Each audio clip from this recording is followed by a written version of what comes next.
In the mid-1800s, a small township called Willunga grew, nestled at the foot of the green, tranquil hills. There were many creeks flowing with abundance down the hills and out to sea at the nearby township of Port Willunga. It was in one of these creek systems our story begins. A young cephalopod made his way from the ocean and journeyed up one of these creek systems to settle into this quiet town. He developed a fondness for the small brown nut that grew here. This almond had an unusual reaction with him. It made him grow to a gigantic size. He lived happily, travelling within the many creek systems that wound their way around the town, secreting a dark ink into the waters and over the lands. The locals started to notice their beautiful white stone, which they were very fond, was starting to change colour to a blue-grey colour. One local went down to the water supply to investigate further. He had his suspicions as to what was causing this change, but he needed proof.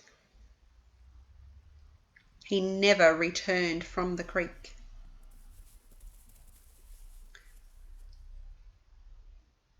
The locals learnt not to question this new blue-grey slate being found all over town. In fact, it was very popular and in demand.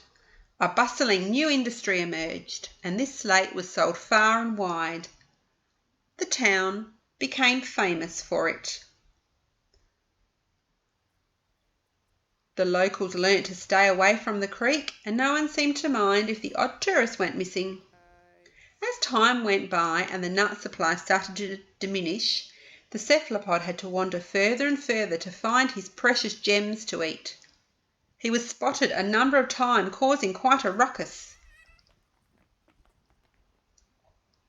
The local council had to bravely step in to solve the problem. But what could they do about him?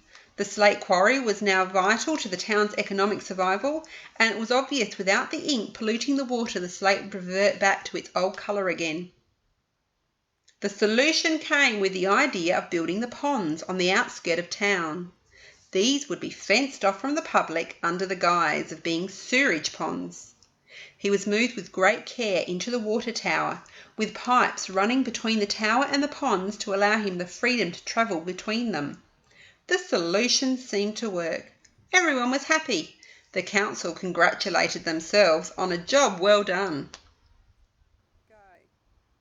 However, he still had a tendency to leave the water tower at night to wander the township. On one of these occasions recently, he made his way through the wrong door and ended up in the rose garden toilets by mistake. Modern technology almost got the better of him, but he managed to escape this torturous room eventually. The council erected a fence around the tower to ensure he doesn't get out again.